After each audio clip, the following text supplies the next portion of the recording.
That is until we get to 76ers Timberwolves. 76ers 133, Timberwolves 102. And I mean, how can you not? If you're a 76ers fan, just be jumping for joy after what you watched. It's a one-game sample size against a favorable opponent. Sure, but it's a win, and it was a beautiful win. It was a beautiful win in a lot of ways. Embiid still able to do his thing, putting up 34, 10, and 3. Harden out. Granted, they both lived at the foul line. That foul line is going to be exhausted by the end of this season, guys. Exhausted with how many times that they go and step on it.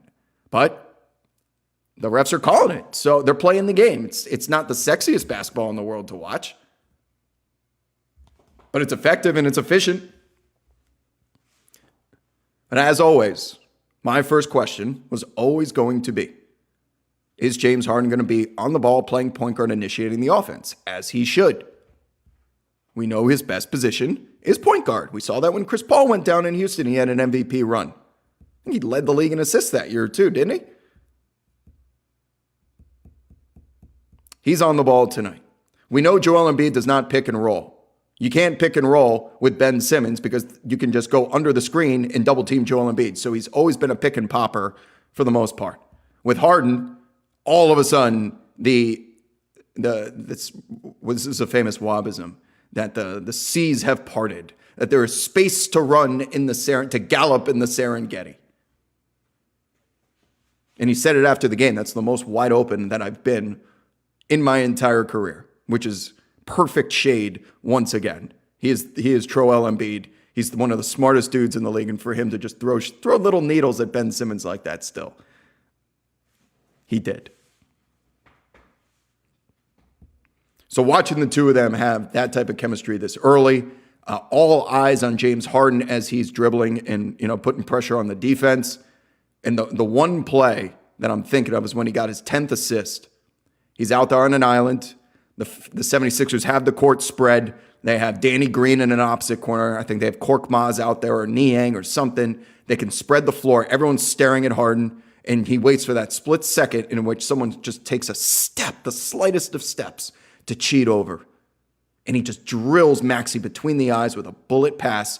And then Maxey's speed, man, is, in Sonic the Hedgehog, when he used to play the old Sega games, that you can rev him up, and then he just, and then you launch him. Like Maxey just does that to the rim. Easy lay-in, beating the entire defense back to the paint. So my biggest question was, how is Maxey going to react if he's not on the ball? Because he spent this entire season running pick and rolls and initiating offense. And I just want to know, by the time we get to the playoffs, can Tyrese Maxey go back to being an efficient combo guard? Can he play off the ball? And it's only a one-game sample size, but tonight the answer is absolutely yes. That he was able to slash, that he's able to take up space without being a liability, that he doesn't need the ball in his hands to score, and to score again efficiently. I think he really showed that tonight. You do have to give credit to how Harden is able to space that floor to really free him up. And that is not an easy talent in slashing and cutting and getting open. Anyone can Tony Snell. Anyone can Tony Snell and just get cardio. Tyrese Maxey. And just one night here. But you have to be pretty thrilled about it.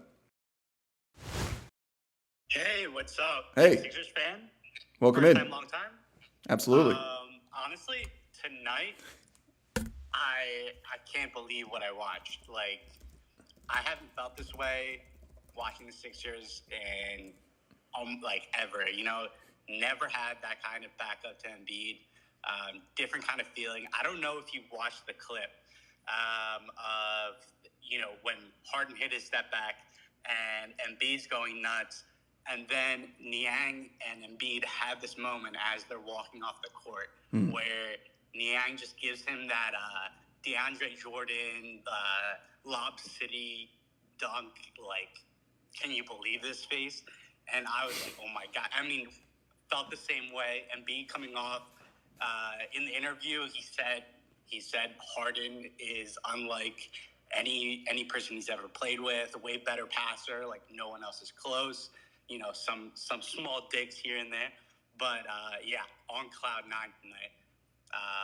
Yeah. I don't blame you. I mean, we only have one game to work off of here, and there's a lot of games left to be played this season. And there'll be ups and there'll be downs like every other NBA team out there. But what you saw tonight, could you name one concern that you had that flared up? No, honestly. And the biggest concern for me is always just going to be about Tyrese Maxey being out there at the same time. And will he be as effective as he was before the trade? And the answer tonight is absolutely. Now, granted, Maxey being on the ball as a true point guard there is probably his natural position and where he's at its best. But the upgrade that you get with Harden, the spacing that you get with Harden is enabling even Maxey. Embiid was talking about he's never been this open in his career before. I'm sure Maxey can say the same as well. Like, I could just cut and there was no one standing in the paint to reject my pretty basic layup. And when was the last time anyone on the Sixers has seen spacing like that? So that's what I'm most excited about, is the ability for these guys to operate in an offense. They have been training with Timbs in the sand for all of these years. And now, right, that they go out there into the marathon with normal shoes, how much easier it is. You know how whether you're in the military or you're a marathon runner, these people will train with weights in their bags so that they can be better when it's time in the moment, and it just makes it a lot easier on them. The 76ers have been training in that way for this moment now, and they've just been unleashed completely. So that's how I would feel personally. Blessing, you know? Say it again. Everything was a blessing. Like, just that, you know, trust the process, man. Like, having this fiasco probably made us better. Who knows, you know? I hear it. You just have to appreciate that aspect. I hear it. Everything was good tonight. And again, Doc Rivers, thank you, Steph, for the call. You have to be thrilled that Doc Rivers notices right away that at all times, 2 of the 4 need to be on the floor.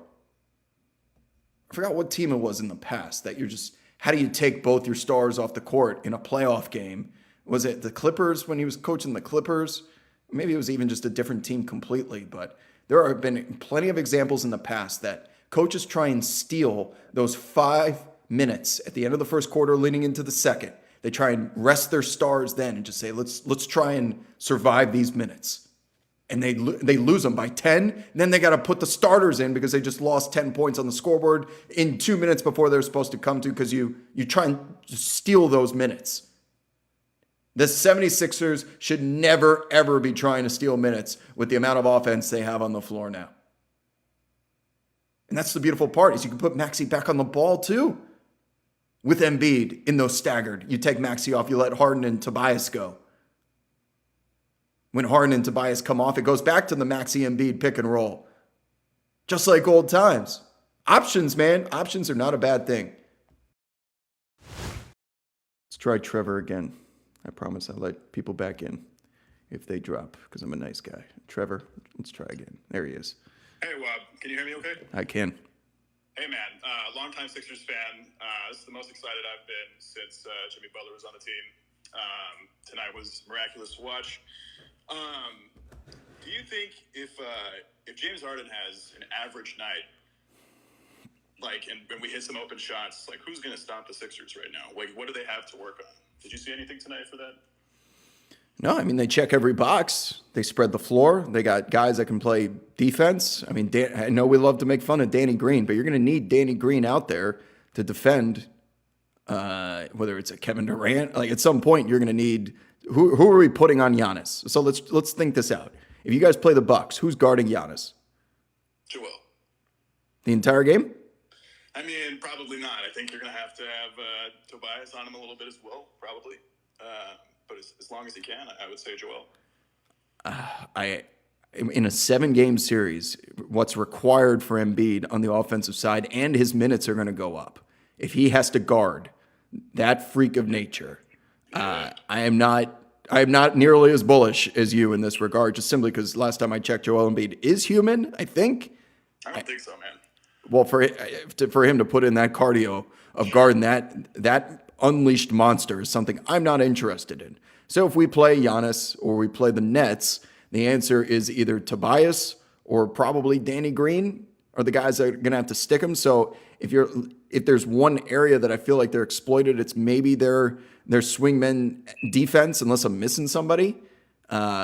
It's not Maxey, it's not Harden, it's not Tobias, and it's not, that's your starting five out there. It's not the minivan, it's not Niang, it's not Korkmaz. Like these guys, it's Matisse Thybulle. Forgot about Matisse. So the problem is if you're playing the Nets, or you're playing the Bucks, Matisse is going to be busy with either Drew Holiday or Kyrie Irving.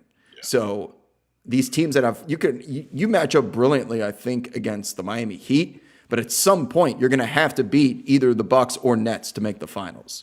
So if you're asking me, like, what do I see that I would be concerned about just from this one game? Certainly nothing on the offensive side. You guys put up 130-plus points tonight. But if we're getting into a 7-game series against that type of Death Star firepower, I'm just kind of curious if you're fully healthy, too, and Matisse Thybulle's not in foul trouble and Danny Green's not hurt or something. Who are you putting on those dudes? And can Harden be as efficient in the playoffs as he is in the regular season? That's always going to be the biggest question. Now, he's never played with Joel Embiid, someone of this caliber, before.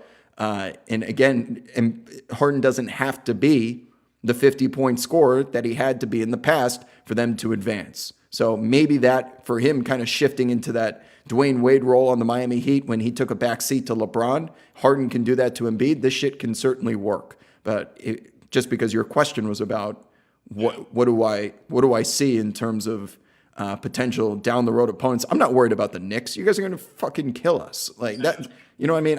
That's how you look against us is not the same that you're going to look against a full Death Star, fully armed and operational Nets team in a 7-game series.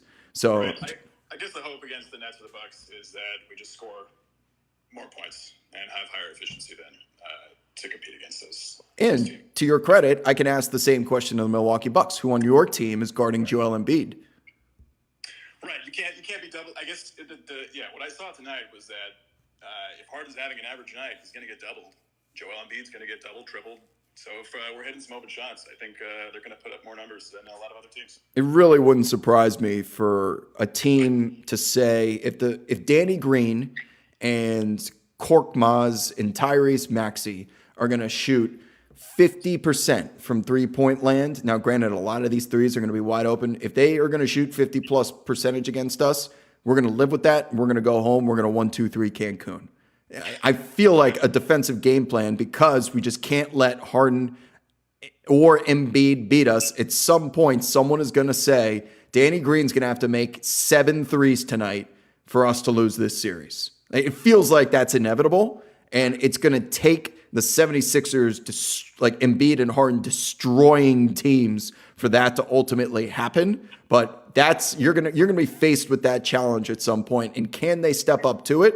I'm assuming so. Danny Green's a 3-time champion, and I can't think of many better catch and shoot guys that are wide open than someone like Korkmaz. And we know Maxey's been great from that corner as well. But when the lights are bright, I've even seen the great Joe Harris, who was shooting almost 60% in the regular season there. Was it 2 campaigns ago? It just goes dark for no reason. Then it's just the playoffs, and he might be tired, he might be nervous. I don't know. They haven't been put to the test like that. So that, again, I'm creating situations which don't even exist yet, nor may they even be problems in the first place. But yeah, it's a good win tonight. A lot to look forward to, and there's only one way to find out, and that's to play the games. Yep. Well, thanks, Rob. I appreciate your time. You got it, Trevor. Thank you.